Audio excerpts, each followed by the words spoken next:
Ladies and gentlemen, it's time to Rassle Rock with Rick Connor. What the F was that entire freaking promo about? Mark Callbacher. She's like the James Ellsworth of women. And Cory Castle. I look like Paul London and Brian Kendrick mixed. What's going on, everybody? Welcome to another episode of Rassle Rock. I'm Rick Connor. And I'm Cory Castle. Mark. It's Mark. Mark. So happy Memorial Day, everybody. Yay. Happy Memorial Day, everybody.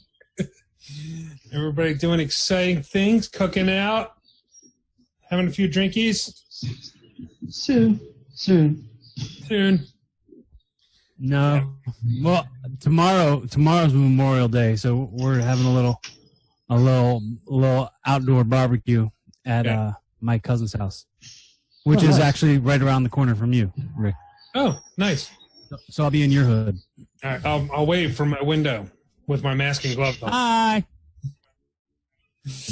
Yeah, weird holiday things going on. We lost St. Patrick's Day, we lost Easter, now we're losing Memorial Day. I don't know if we're officially losing Memorial Day. There's a lot of areas that are like the beaches, and I just saw a video on the Ozarks. Like they're packed. So Really? There's some people just saying screw it. Like Texas is. I have a couple of friends that live in Texas. It's mob down there on the beaches. So it's just here. We're just locking ourselves away. Okay, I'm not going to get into the political nature of all that crap, but it is what it is. You know, COVID. Shrug emoji, exactly. Let's get right into wrestling, shall we? Because there was a pay-per-view last night. There was we had a couple deaths in the wrestling world. We have a pregnancy. We have we have all kinds of stuff going on. There was a pay-per-view last night? AEW. Yeah, I didn't even went right over my head. I couldn't afford it, and I did not get a chance to acquire a copy yet, so I will be watching that soon. Yeah, I just watch the highlights. I never buy the AEW pay-per-views. They're too expensive for me. But from what I'm hearing, it was a great show. From what I saw, I really liked it. It had some things that I didn't like, the same stuff that I always don't like with AEW. Whatever they're doing with the crowds, WWE needs to copy that, because it sounds like it doesn't sound like a packed house or anything like that, but it sounds much like that. It looks like they just have the front row of people like filled with wrestlers, but it sounds a lot more than that. So whatever they're doing, WWE needs to do that. It definitely sounds better than watching these WWE matches where there's like absolute silence the entire match. It's just awkward to watch. Like, it's very awkward. Like, it just feels like you're in someone's private business. Like, it feels like you're spying on someone's private stuff. Mm-hmm. Yeah, and the weird thing is I've only noticed in WWE only two wrestlers know how to handle this, and it's Daniel Bryan and AJ. Yeah. And I guess Shinsuke too, because they had their match, and they just made it a really stiff, hard-hitting match where it looked like they're beating each other up. Yeah. So you can kind of get into it because there's noise when they're hitting each other. Mm-hmm. But there's no crowd response. It's just weird. And then you listen to AEW show, and they have all the wrestlers out there who can stand next to each other because they're tested. Mm-hmm. And they're just yelling and screaming during the matches, which at least gives it some kind of participation. You know. Yeah, it's weird because a lot of the wrestlers in AEW as well, they've been trained and programmed for so long to go to the crowd. They hit a big move and they're like, yeah. You still see that with some wrestlers. They go into the crowd and there's no one there. With AEW, at least there's a couple people in the crowd. You know, they're wrestlers but they're sitting there and they're cheering along anyway. So at least they have that. Well, not only that, a lot of the WWE guys all come out of their stupid system, so they're programmed to, do move, run up to the corner and cheer for me. And it's like, who's going to cheer for you? Yeah, no one's cheering. So there's that. I did like that during the Double or Nothing last night. A lot of people said Devil or Nothing. The Devil or Nothing. That's a good idea for a pay-per-view. It's also a good idea for a band name if we ever get a band together. Yes, let's get a band. Our band. Ladies and gentlemen. Ladies and gentlemen. Brian Cage. Yeah, Brian Cage made his debut. Yeah, looked like a beast. Look, I think he looked like a beast, man. And he's got Taz in his corner, which is pretty cool. Oh, really? Yeah, Taz's manager. See, like I said, I will be acquiring pay-per-view probably later to review it. I've been hearing good things. I heard the Moxley Brody Lee match was actually good. Yeah. I heard the finish was really well done, where they made Brody Lee still look like a monster even though Moxley won. Mm-hmm. I didn't hear who won. I guess Lance Archer won. I didn't hear who won the Cody. No, Cody Archer won. Match. I was trying to look up results, and the only one I kept getting just results of the Moxley match. Nyla Rose lost. Mm-hmm. To Sheeta, which I'm kind of happy about that because I just don't think Nyla's that great of a wrestler. Mm-hmm. She's got a good look. She's better than watching Nia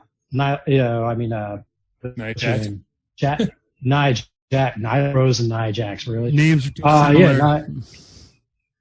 I think she's better than Nia Jax, but I still think she's not good. Mm-hmm. So yeah, I mean, I don't think she's bad.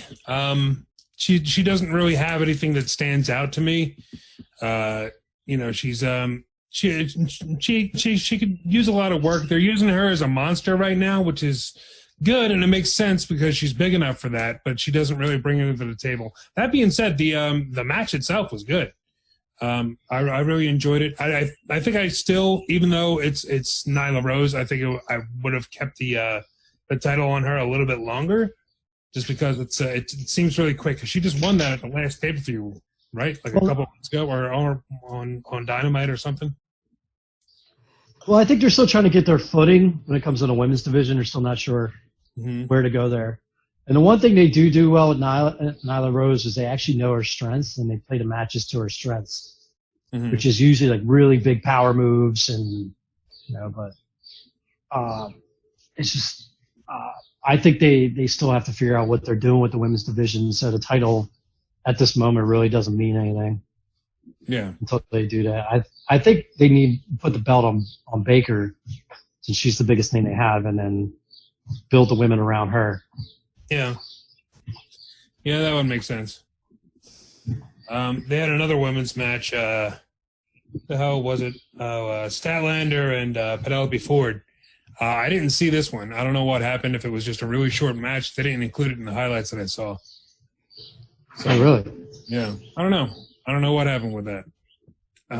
We had Dustin Rhodes and Shawn Spears. That match happened. Shawn Spears was pretty much made to look like a fool.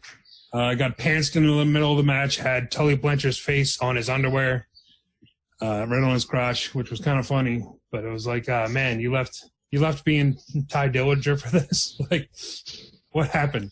What happened to the Perfect 10? He hasn't been really. It's not really enough. It's a pretty lateral move, if not down. Yeah, I don't see it as a move up at all. It's definitely either lateral or steadily declining. I don't know if I don't know. I know he's boys with Cody, but apparently like he's not getting booked well at all. So I don't know what that's about. And in WWE, they weren't really using it at all. It also would be like. Nope. And it was just because that 10 gimmick it got big to the point where it was people were annoying, like doing the 10 chants every time refs were counting, like doing outside the ring counts. They would just yell 10. Yeah, it was over and over again. It was an organic movement that started at NXT and then made its way to the main roster. If it would have stayed just in NXT, it would have like held on to something special. Right. I think that was a big problem though. Is once it got big in NXT and it just got big, they snatched them up and put them on the main roster. And I think it needed time for that whole gimmick to develop and everything. And then they just used it for him to do this over and over again. And and then he just faded away like most NXT people to move up to the main roster. It's a shame. I like Sean. Yeah. He's really talented. So another match I didn't see was the Best Friends and Private Party. Best Friends went over. This was on the pre-show. I didn't get a chance to watch that. I heard it was kind of sloppy, which kind of stinks. All right. Well, I will. Like I said, I will acquire these matches and I will let you know. It's getting harder and harder to acquire stuff nowadays. You know that, right? Is it really? Yeah. Yeah, all those sites are going away. All those sites are going away to Dodo. It's just easy to track all that stuff.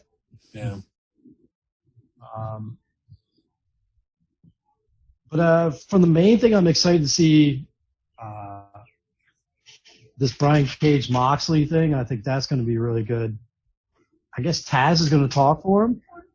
I guess. That's pretty cool. I mean, Taz can talk, so that makes sense. No, he's a great talker. So I don't know Brian Cage that well. I saw a couple of his matches in Lucha Underground. I didn't really follow his career in TNA, but I don't really follow anybody's career in TNA. Yeah. So I don't think he really has I'm sorry. Go ahead, Corey. I think he does too much. Like it's like there's definitely quantity over quality for what I've seen in Brian Cage so far. What they do with him at this point, maybe he's going to change, but the stuff I saw in TNA, he was trying too many really big things, and most of them weren't good. A few of them were good, and it should have, you know what I mean? Like that, to me, it was like, choose what you're good at and do that. Don't try to do everything just because you can do it.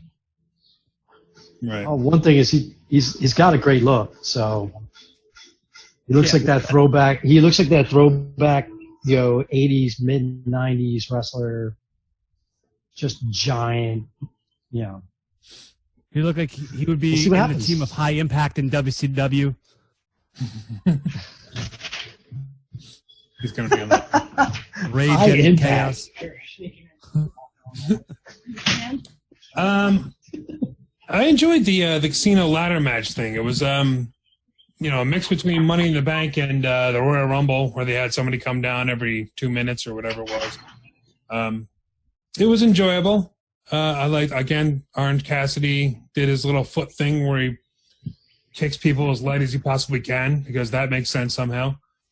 But people like it. Whatever. He's such a hater. He's such a hater. No one has yet. Orange Cassidy rules. He's still like over it. That's what's cool. He's just like, he has hands in his pocket and he's like, meh, I'm over it. Yeah. Meh. Orange Cassidy rules.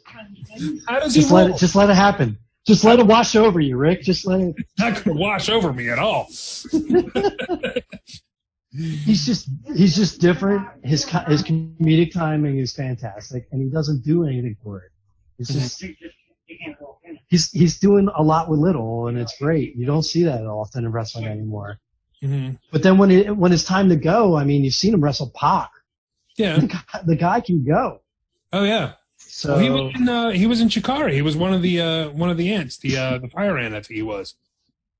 So I know it worked. He was JC Ryder in Jersey All Stars. JC Ryder, yeah. Yeah. Supposedly he's the top merch. He's the top merch seller right now in AEW. Sunglasses, I guess. I don't know. I think he has a shirt with just his face on it, with his hands in his pockets. I think that's the only shirt they have right now with him. But yeah, he's like the top merch seller in AEW. Good for him. I think AEW guys can sell their stuff on Pro Wrestling Tees too, right? Yes. Yeah. So that's pretty cool. They don't have to go exclusively through AEW shop to get their gear, like fans, as far as fans are concerned. Every time Jericho makes one little catchphrase, there's a T-shirt on Pro Wrestling Tees like 2 days later, and it's like the top selling shirt of the week. Yeah. Jericho's amazing, dude. For some reason, the whatever it was, the Stadium Stampede match, he just picked up, he hit somebody with something, then he picked up one of those traffic cones and put it on his head and started cackling like a witch, and that was it. And it was one of the funniest damn things I've seen in weeks. I don't know what the hell. Just doing that. It was hilarious. Jericho, did anyone make that a GIF or a meme yet? They should. I'm excited to actually watch that match. I heard the whole Matt Hardy switching personalities was really well done, especially when he went back to V1 Matt Hardy and then he had on the screen Matt Hardy can hold his breath for 4 minutes on the screen. And these are just the highlights that I heard. Okay. Sammy Guevara running away from the horse. And then them having the whole brawl in the bar with Adam Page. Why was there a horse? I'm excited to see it. Because why not? Because why did Hangman Page come out on a horse? Because he's a cowboy. I didn't hate it at all. I just didn't. I was like, what? Okay. And he starts chasing around Guevara. The thing in the bar I thought was pretty cool with him and Ryder. Or whatever his name is now. I don't remember his name. Whatever his new name is. Ryder, JC Ryder, Orange Cassidy? No. Friggin' the guy with the lisp. What's his name? In the Inner Circle? Oh, Jack Swagger? Jack Swagger. Jake Hager? Hager. Where did Ryder come from? Huh? Where Hager? did Ryder? Whatever? I don't know.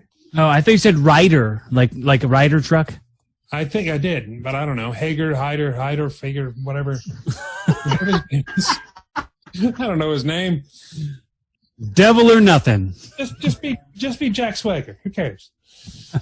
Come on, man. You got to think when they're putting the match together, and Hangman Page is like, "Look, I'm going to ride in on a horse." Everybody's like, "Yeah, why not?" Brilliant! Yes, of course you're on a horse. Why wouldn't you be on a horse? But how they made fun of XFL and they all ran to the 50-yard line and drop kicked each other. And there's a lot. I'm really excited to watch this match. Yeah, it was interesting. I enjoyed it. I really did enjoy it. But yeah, I was a little weirded out that they rented out. I thought the whole thing was going to be in a stadium. The whole pay-per-view. It was weird that they rented out a stadium for one match. Yeah. They don't have to rent the stadium. The guy owns it. Oh, well, that's why. That makes sense. It's Tony Khan. He owns the Jacksonville Jaguars. Yeah. That makes a lot more sense. They should have been running matches at the stadium this whole time. Yeah, why not? They should put the ring up in the stadium. You could actually put fans in the stadium and just section them off, like so many per section. And you got the whole stadium, like, just section off with people and yelling. And it would probably give it, like, more of a, like I said, a way better crowd feel than anything WWE's doing right now. Yeah. And in Florida, wrestling's essential at this point, right? Yeah. Yeah. Thanks to Linda. Thanks to Linda and all her dealings. But yeah, man. So yeah, I think overall it was a pretty good show. I think Cody going over on Lance Archer was a mistake. They've been building Lance Archer up like a beast, and they just. I mean, it was a good match. Don't get me wrong, but it was, like, what are you doing? You just built this guy up and built him up and built him up just so the owner of the company can get a title. Yeah, but I think that's to continue the MJF feud. I got a weird feeling MJF's going to take that belt from him. Yeah. Yeah. Boo. You don't like MJF either? Nah, he's played out, man. He's every promo he does, it's the same stuff that I heard back in 2003 when everybody was trying to save the Attitude Era, and all his shticks, like hurting himself and I nicked myself shooting so he can't, like, that's all been done before. It's all been done. He's not original at all. It's a played out, really. It's too gimmicky. I don't know. It's silly. Overdone. I know. It's overdone. It's like who was Eva Marie That wardrobe malfunction. I can't wrestle now. Like it's the same. Yeah. All of it is just been. It's all been done before. Yeah. It has, but you got to understand too that AEW's crowd is way younger than WWE. And a lot of these kids didn't see that stuff. So like to them he's new and he's doing something different. So and I don't know. I enjoy him. I don't know where he's going to go from now, like from here. Besides his sitting outside the ring, texting the whole time while everybody else is cheering and acting like they're actually into the matches.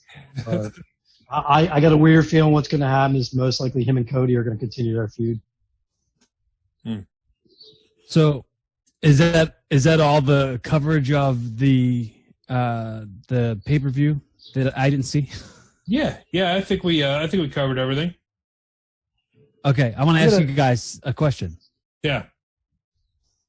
Did you see the Lufisto video? No. What is that? It didn't she went off on DJ Hyde and CZW selling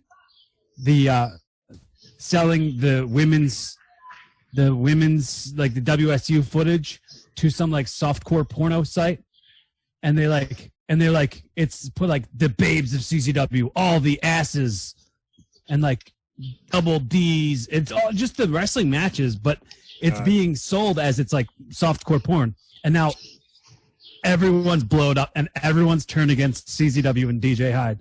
They should. Well, didn't Sozio post something? Yeah. He was trashing DJ Hyde? Yeah. Well, that was like from a shoot he did in 2015, I think. Yeah. Yeah, but he posted it recently. That's the first time I saw it. But it's absolutely true. Like, DJ is not should not be a promoter. Let's just put it at that. Definitely should not be around. He never has the best interest of anyone else in mind except for himself. Yeah. Well, that's a lot. Isn't that a lot of promoters? He's just got a. Yeah, this is to the point where it's creepy. Where he's given certain things to the women, to the students, to the wrestlers in CZW that he thinks that he can get something off of, either financially or sexually, and it's just it's weird. It's creepy and weird. Do you remember we used to talk about how he'd get in the locker room after the matches and he'd just like get into his underwear and then just be hanging out in his underwear like forever. Well, everybody, here I am in my underwear. Like it was just weird. It's like an old guy in the gym locker room that just took a shower and just decided to not wear a towel. He's that guy. You have no idea. Like I try to make sure I just go straight into the gym, put my water bottle, and work out and leave because I don't like going into gym locker rooms with those dudes who just stand in the gym locker room naked and just have conversations all day. I can't stand that. It's weird.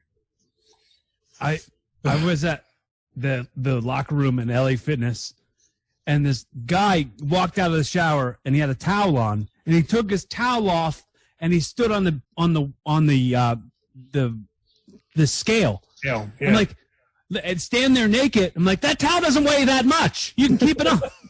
You just got out of the shower. You're soaking wet. What do you think that towel's going to do? No, it's not the time. I know. Take a half pound off for the towel.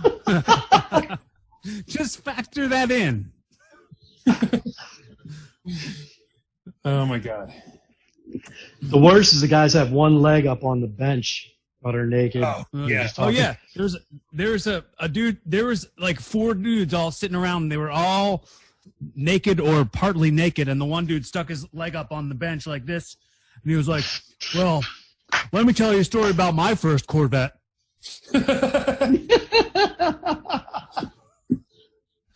And they got the talcum powder guys that got to like slap around their junk with it where this dust cloud forms around them.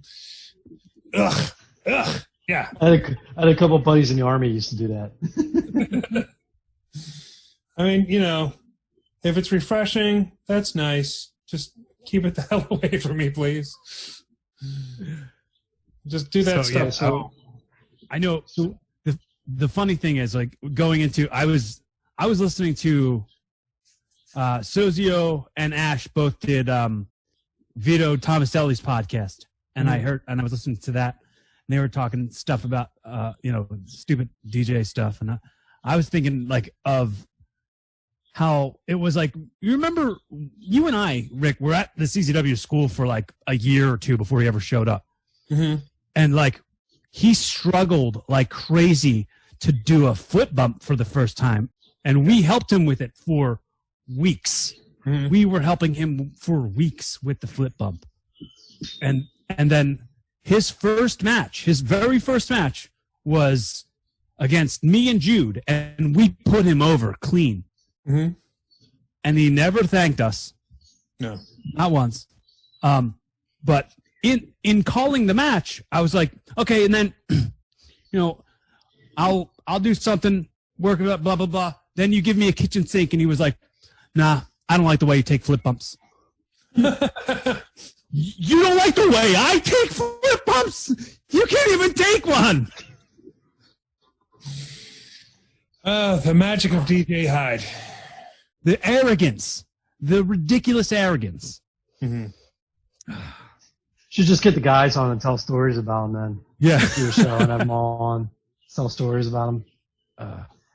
Yeah. Why not, man? If it's finally coming out, how much of a piece of garbage he is. There's footage that exists of him slapping me high five in the front row and chanting, Cory, Cory, Cory. That exists. And then he'll later act like I didn't exist. I haven't been on in years, but when last time I went on the CZW site in the the roster and the alumni. What's that? The alumni section? The alumni section. I'm not in that at all.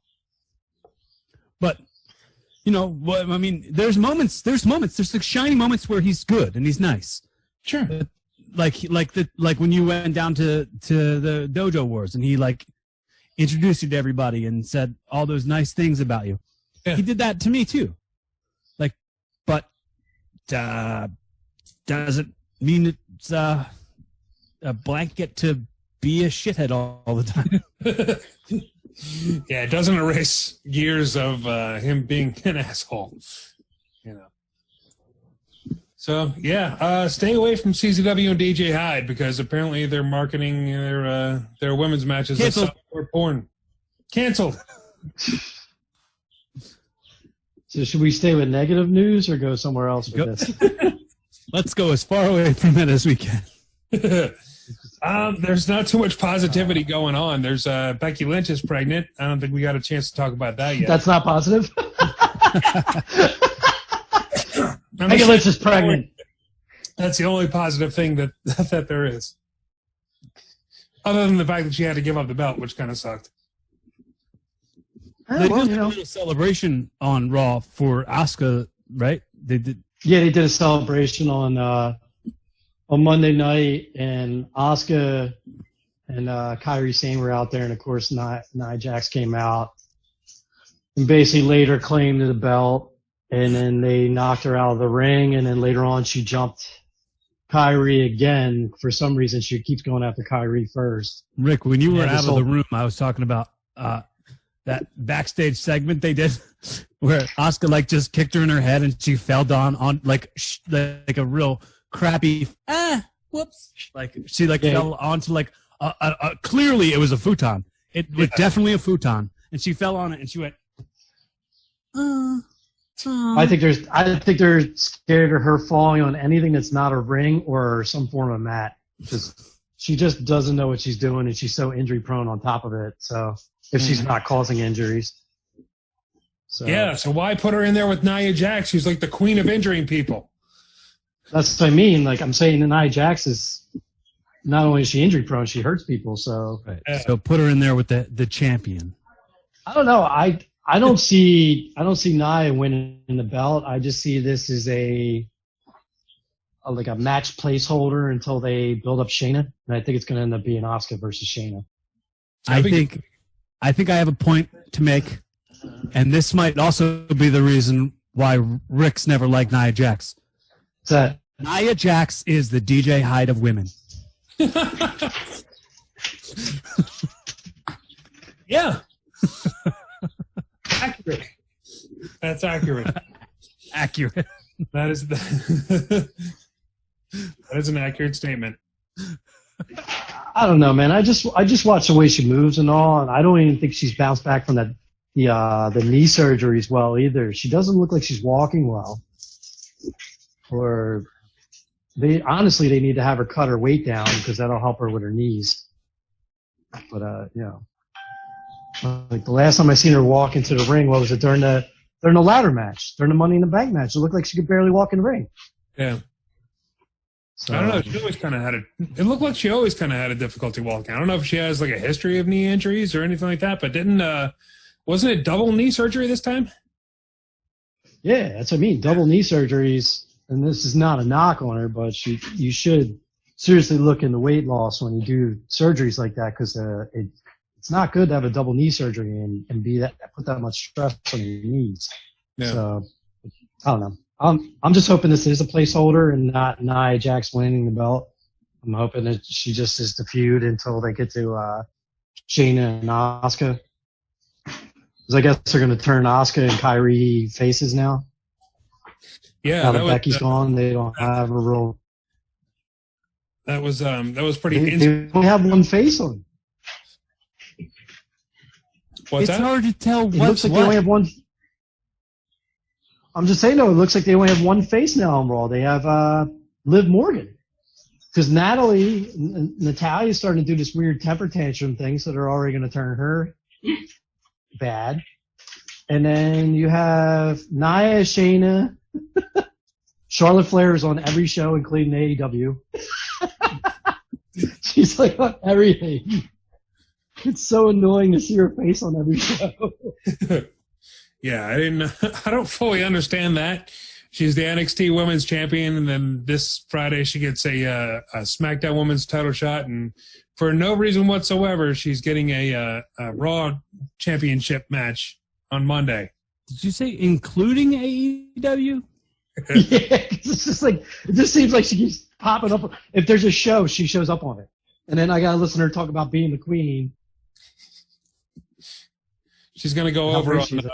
She's gonna go over on Brian Cage this upcoming Wednesday in AEW.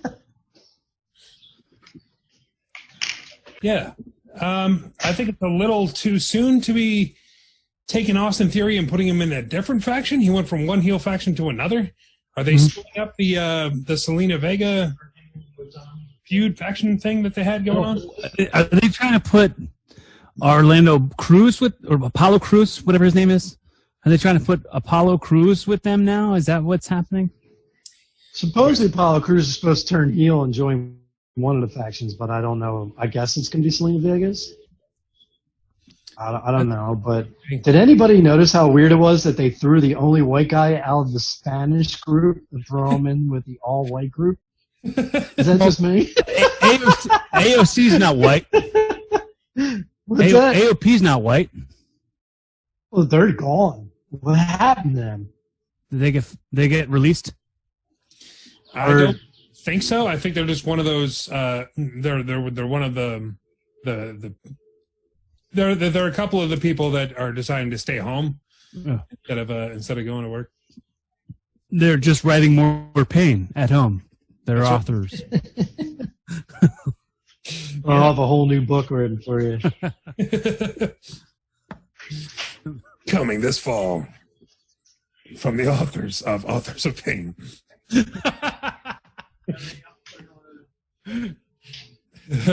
I was watching. That's all I was doing last night, was watching cheesy, bad movies. Watched The Babysitter. What else did I watch last night? I was watching like Netflix only movies, which are never good. Rick, did you see that I tweeted the highlight video? I tweeted the highlight video that you made of our watch along. Oh, okay. And Ian Knox responded to it. He replied, I just rewatched that movie a couple weeks ago. It was just funny, like one of our old pals. Yeah. I just put up an Ian Knox match up on my YouTube channel. Oh yeah, you did. I saw that. Yeah, the from the Wicked Hanuman show. The one with Test, yeah. Good old WWE's Test. Really? Yeah. He did I'll have to look that up, man. Yeah, there's I just posted all this week. I'm posting matches from that Wicked Hanuman show that we're always talking about that happened back in 2007, where Eric Tuttle broke both his legs and Matt Bomboy ripped out Corey's hair with trying to do a chop. Yeah, there's a lot of good things on that show. And Rick's drunk commentary. Let's not talk about that. He had like a whole bottle of rum and was commentating a wrestling show. What is wrong with you, man? This was back when I was, it was like my late 20s, early 30s, and I was pissed off that, number one, I wasn't on the show. Number two, they had me doing play-by-play, which I'm awful at. And I kept on, I'll do color commentary. Do not put me on play-by-play. And they put me on play-by-play. And I was making an ass of myself, so I'm like, you know what? I got a bottle of rum in the trunk. Let's just go for it. Why not? And it turned out to be, pretty funny, I thought. Dude, anyway. You saying "Sweet Sassy Molassie" was my favorite thing on commentary. That's my catchphrase. So it's good. Sweet Sassy Molassie, knock the tar out of him. So that shows up in my YouTube. I do believe Austin Theory will do better on Seth's crew. What are they calling them now? Are they calling them anything? No, I don't think they have a name. I'm not sure. It's got Degeneration Christ. I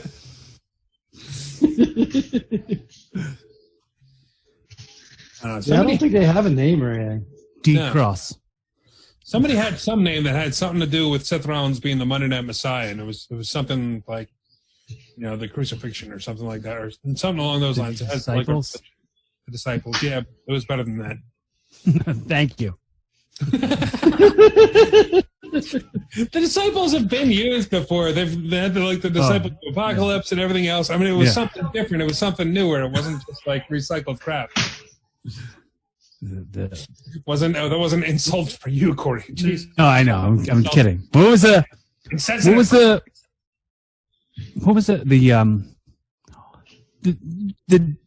that's what the 12 men that were around Jesus were, right? The disciples. They were apostles. Apostles.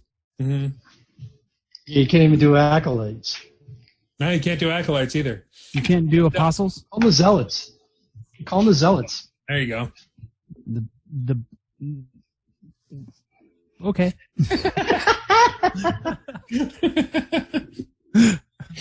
Or whatever.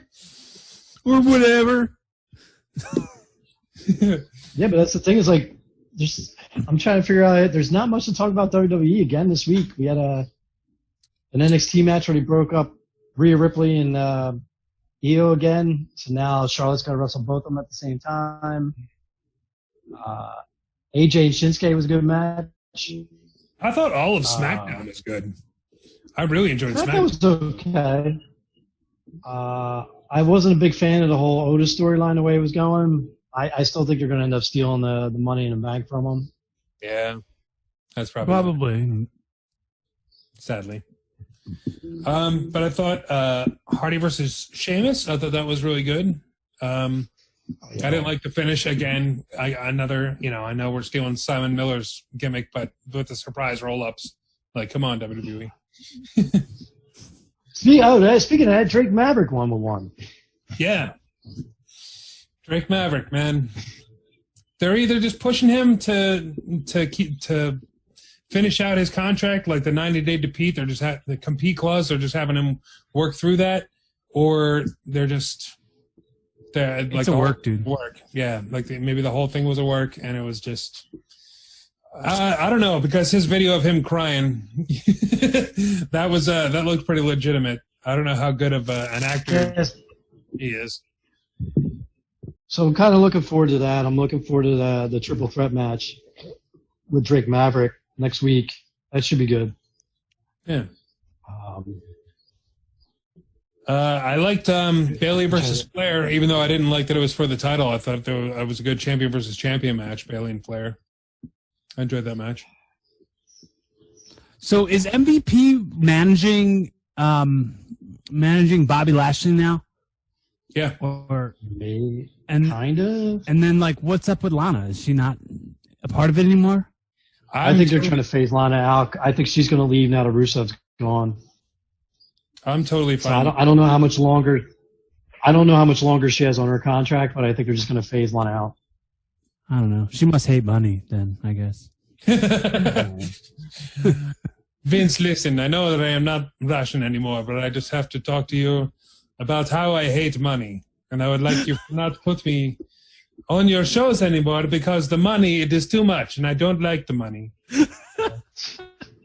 I liked it better when you were paying me with exposure. What was wrong with that?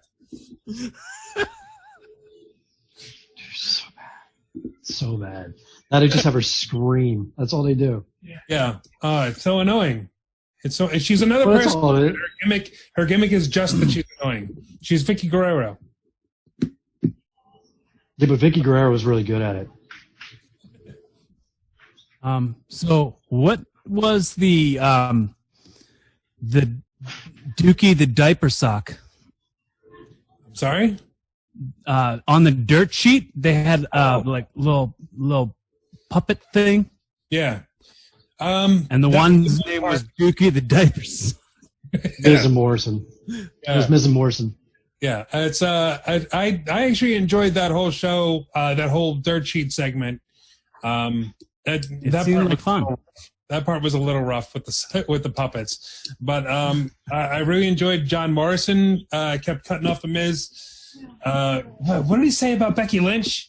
He was talking about bad ideas, and it's like, yeah, man, it's a worse idea than getting pregnant with Seth Rollins' kid. And Miz is like, dude.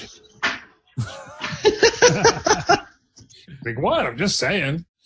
I just like how he said how all 8 of his abs are like now like social media influencers. That was great. I don't know why, but they're making him sound like he's a complete moron now. That's hysterical. I love it. And then he challenged Braun Strowman for Miz, which I thought was really funny. He got up in Strowman's face and he's like, "You wouldn't beat Miz in 1-on-1 and blah blah blah." And Miz is like, "Dude, can we not? Could you just?"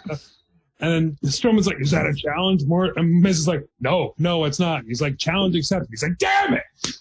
Like he got suckered into the match with Strowman. I thought that was hilarious. I enjoyed him. I mean, I enjoyed SmackDown. But I just, like I said, man, it's hard with no crowd. It's just so hard. Yeah, I mean, and it's hard watching 3, 5, almost 8 hours worth of wrestling a week with no crowd, you know. And then there was a pay-per-view this week, so yeah. But I mean, you had like AJ versus Shinsuke Nakamura. I thought was a great match, and I didn't even notice that there wasn't a crowd because I enjoyed the match. But they wrestled a style that fit. They were just beating the hell out of each other. Yeah. Like, I think the matches need to be more in that vein instead of trying to be like the typical WWE like show. Like I don't know, they just have a different style that doesn't work well without a crowd. Yeah, I agree. I do miss the crowds. It's something we have to kind of deal with right now. Unless I don't know why they wouldn't adapt that style that AEW is doing. Unless it's just one of those things where it wasn't Vince's idea, so it doesn't exist. Well, it could be that. It could be like he doesn't want to look like they're imitating them. Can we shine a little bit more light on why Sami Zayn's not the Intercontinental Champion anymore? Shoulders. I think he's having issues with his shoulders again. Oh, I didn't even hear that. I just heard it was one of those things where he wanted to stay home, and it was a COVID thing. He didn't want to risk getting that thing, getting that whole. Just one of those guys that are staying home. A lot of the people are staying home. I just thought it was one of those things. Where did you hear about his shoulders? I don't know. I saw a clip not a clip online, but like a picture online, and he said the reason why, and I didn't get a chance to read it, but they showed him with ice bags on his shoulders again. But I don't know if that was from his other surgery. Covered the camera. Could have been an old out of context photo. Could have been. I don't know. Maybe he is. I don't know. I haven't heard anything about that. I hope not. I hope he's okay. I'm enjoying the tournament so far. Oh, I'm enjoying the tournament. I still think AJ's winning. Yeah, I think so. I don't like how they explain that. Like AJ was just traded to SmackDown with no fanfare, no nothing. It was so matter of fact. It was just like, yeah, AJ Styles is on SmackDown too. He's been traded for other wrestlers. You'll find out about that later.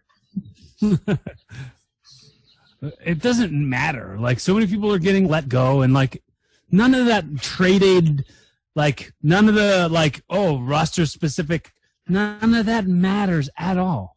Yeah, but it should.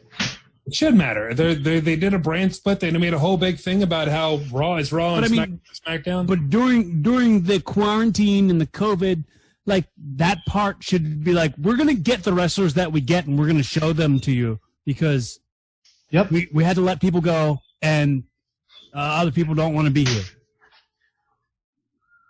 I agree. I don't know. What do you want to call this? The COVID era? Yeah, you know what? They should like, they don't even call it out. They don't even say like, well, this is why it's this way. Like the commentators should be saying like, wow, this is a historic time. For sure it is. They keep calling everything else history, and for the first time ever this, and for the first time ever that, this is a historic time, and they're not mentioning. Yeah, I agree. Yeah, it makes sense. I don't know why they're not doing it. It's one of those things where Vince makes up his mind about something. Hey, we're not going to mention Roman Reigns ever again until he's back. Right. You know, well, what the hell's going on? Nobody seems to know. He who shall not be named. I don't understand that either. I mean, it's all about his health, so I haven't really looked into it. I don't want to. I said, I mean, the one problem I've been having the last few weeks is I've been watching all these Dark Side of the Rings, and it really makes me not want to watch WWE because of them. Yeah, the Owen Hart one was really heavy-handed, and WWE sucks. They were really hammering home the pretty much flat out accusing them of negligence and like wrongful death and all that other stuff. Flat out saying it. Like it's WWE's fault, but that Owen Hart's fan. It was that was a rough watch. That was supposedly the highest rated one. Yeah, it actually beat Benoit's for the highest ratings. Off the record, and I'm not going to name any names, but I've heard other people who are associated with the Hearts who think that, like, flat out they are responsible. Like, oh, you think Bret Hart is just going to punch Vince McMahon in the face and he's not going to do anything about it? Like that's like the mindset I think that some of the Hearts have. But who's not going to do anything about it? McMahon? You think that like this was Vince retaliation to Bret punching? Like Owen got killed because of Bret punching Vince McMahon in his face. Jesus, that's a side that I didn't even think of or want to think of. Damn, that's dark as hell. Or never want to think about ever. That's really the crazy thing. I never want to think about ever again. Oh. The crazy thing was hearing his contract and acting like how big of money it was. Yeah. Compared to like it was $400,000 a year. That's insane. He was doing that for $400,000 a year. Damn. It was a lot, dude. That was a lot of rough things, man. Finally seeing the actual rig made me laugh. Like how ridiculous they actually thought that thing would work. Seeing Cornette cry was kind of rough. Yeah. You know, it's like a kind of a bittersweet thing. It's cool because he's getting some exposure, but seeing Droz again on the Dark Side of the Ring stuff has been kind of cool.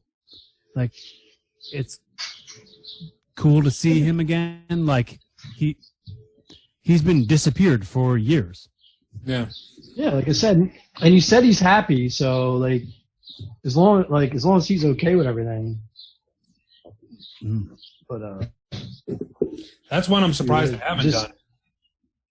Well, they draws. They did. Yeah. They put it in the tough man or the kind of brawl for all into the brawl for all one. Brawl for all. Yeah.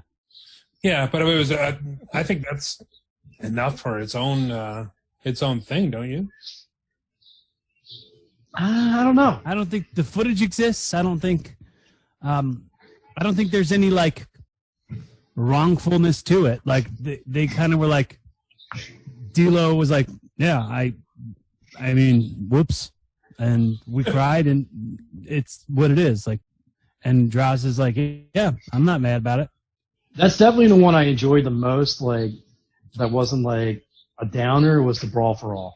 I actually enjoyed that one a lot. Yeah. I got to go back and watch that one. It's just really forgetting that whole event and then seeing what went down. It was pretty fun. Mm-hmm. And then just seeing the ridiculousness of the mind of Vince Russo, like how insane that man is, and how he believes he's right no matter what he does. It was all for somebody humbling JBL. Yeah, and then there's a bunch of people to swear to this day that like that's a lie. Like he just made that up just to make up an excuse why he had JBL or like why he even did the brawl for all in the first place. But I don't know. I enjoyed him. Owen Hart was rough. I just watched the UWF one last night. That one's nuts. I was bored with it, really. Dude jumping out of windows because he like, he can't even pay hookers, and like it was just, that one was just a mess. Yeah, wrestling business, man, it sucks. I know, dude. Dark Side of the Ring is kind of rough to watch wrestling after you watch those things. Yeah. I mean, like, we've had, me and Cory have had enough experience within our own lives, and it hasn't even been that bad, but, compared to everything else. Yeah. No, like, it's crazy. Like, we were just talking about DJ Hyde and how much of a piece of garbage he, So, don't get involved in wrestling, kids. That's our takeaway. Dude, it was funny because, like, Lufisto was, like, in her little video, she was like, well, the John Zandig days are clearly over. And I was like, well, those were good for you, I guess. Weren't so good to me, though. No. Or there's a couple people that they weren't very good for. Right. I'm just going to warn you guys, if I drop off, my phone is slowly dying on me. So. All right. Well, we're about to wrap up anyway. I think we're at that point where we're going to shine that spotlight on one individual or one group of people who absolutely deserve it this week, and we're doing it with a segment called Who Wins Wrestling? Who Wins Wrestling? Blah, blah, blah, blah, blah, blah. I'm going to jump in with mine this week because I think it should be everybody's this week, and that's Shad Gaspard. The former Crime Time member passed away earlier this week. Basically saving his kid out in the middle of the ocean. Riptide came along, pulled his kid out. He jumped in to save his kid, gave his kid to the lifeguard, said, please get my son to safety, and then he drowned. He drowned saving his own son.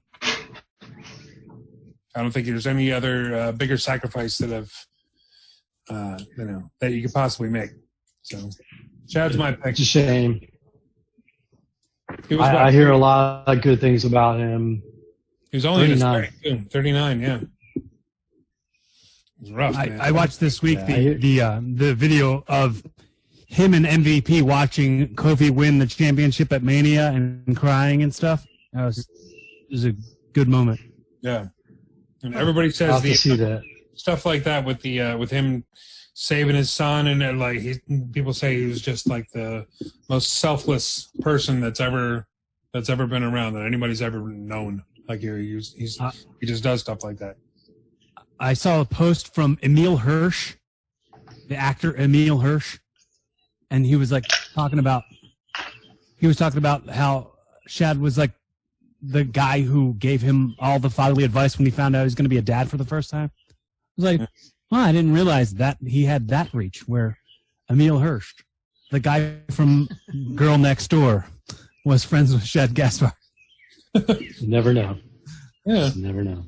Shad Gaspard was a bodyguard for a lot of famous people, so. Oh, really? He's probably got connections. He's Britney Spears and a couple other people. So. That's pretty cool. Big mofo, that guy. Big mofo, yeah. And if you want to see him, check out the WWE Network when he got to beat up Nick Burke. That's fun. Yeah, I gotta look that up, man. I gotta look up the text you sent me with the date. I gotta look up that match. Yeah, that was that was a spoof on the Michael Richards Kramer incident from the Laugh Factory when that viral video went out. Yeah. Okay, I'll definitely check it out. Yeah. So Nick has told the story on here, and he has told it on my podcast too, where he talks about like Vince McMahon was in the room with him, like making him say the N-word, and Stephanie was like, "Yeah, go ahead." Like, that's horrible. God, man, I can't even imagine. But Nick always tells that. Well, he's told that story before. He just posted it on his Facebook about how Shad Gaspard came out and like calmed him down. It was like, because Nick was obviously freaking out. He had to say the N-word on live TV, and not to mention in front of two black guys.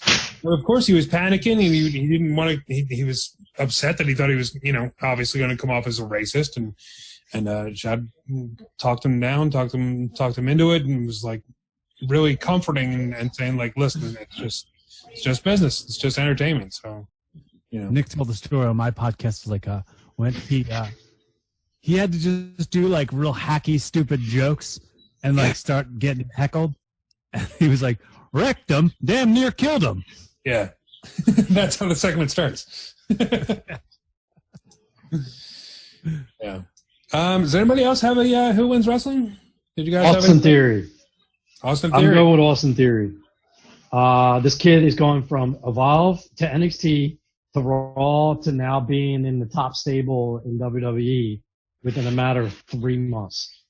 Yeah, that's a good point. And the kid is 22 years old and super talented. He's going somewhere. So they need to get a personality on him. I don't think he's a great talker, but he's very robotic. But if they can just have set talk and just But I'm definitely going with Austin Theory. I think that was Drake Maverick would be my second, but I think that was a bigger deal. Cory, how about you? I'm gonna say Dookie the diaper sock.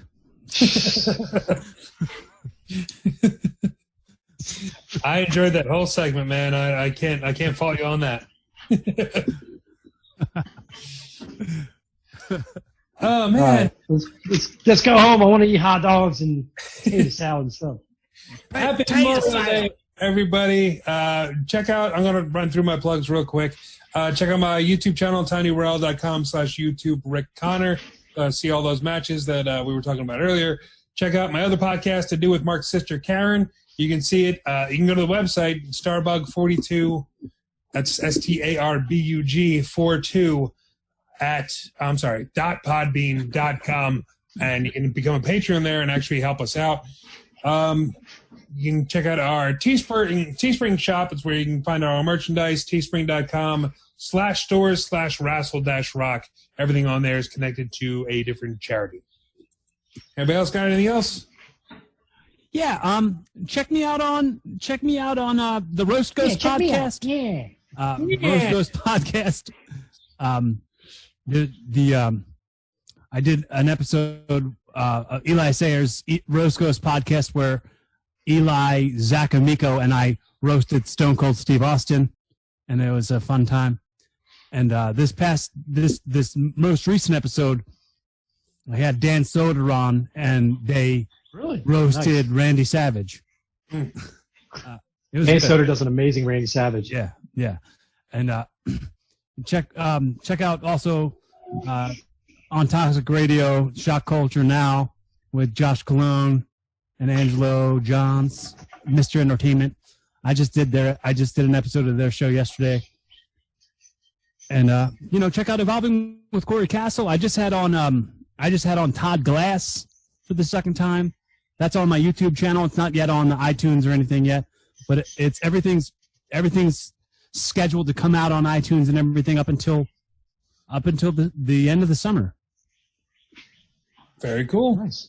And if you like it, if you like it, share it and subscribe, because I want to know you exist. I want to know that ears are hearing the messages that are coming out.